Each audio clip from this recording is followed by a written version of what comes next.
Сегодня начинается первый день соревнований за Кубок мира по вольной борьбе среди мужчин.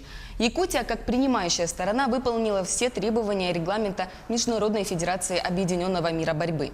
Сформирован призовой фонд в $100 тысяч при поддержке компании «Алроса». Сборная победитель получит $50 тысяч. Серебряные и бронзовые призеры получат по 30 и 20 тысяч соответственно.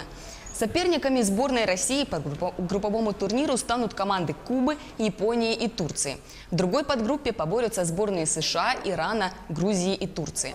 Победители групповых турниров встретятся на второй день в финале.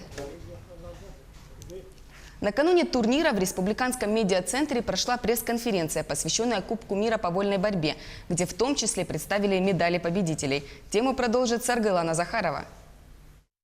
Сильнейшие борцы мира сойдутся на якутском ковре в эти выходные. Все 8 команд стран-участниц прибыли в столицу республики и готовы к соревнованиям.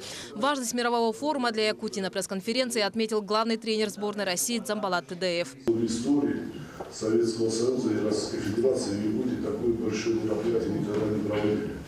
И то, что я смотрю, как все организовано, и как все по мелочам все расписано, и как с каждую делегацию встречают, каждую команду встречают, каждому внимание уделяют. Я думаю, что такую организацию я давно не видел.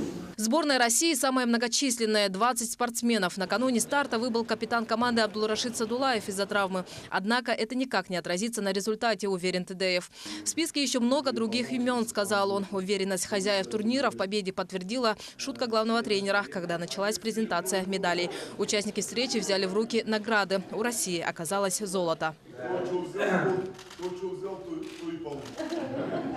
Очень правильный расклад, по-моему. Так, и значит...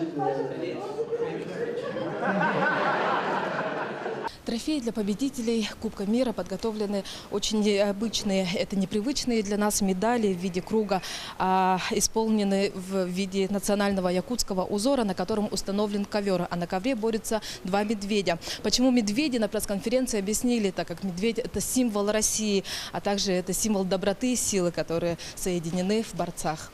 Дизайн медали разработала якутянка Диана Баишева. Здесь написано 16 марта, и с какой ни стороны не посмотреть по дате, она все прописана четко. Выбраны борющиеся медведи. Я думаю, они как раз символизируют силу и доброту борца и символизируют Россию и Якутию.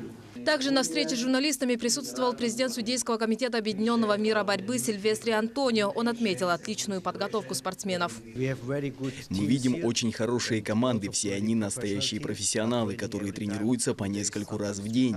Мы видим, что с каждым годом они становятся все сильнее и сильнее, например, сборная России.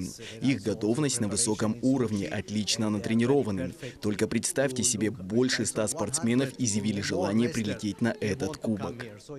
На пресс-конференции немного приоткрыли завесу тайны церемонии открытия. Как рассказал министр по физкультуре и спорту Якутии Иннокентий Григорьев, зрители ожидают красивое шоу в национальном этническом стиле.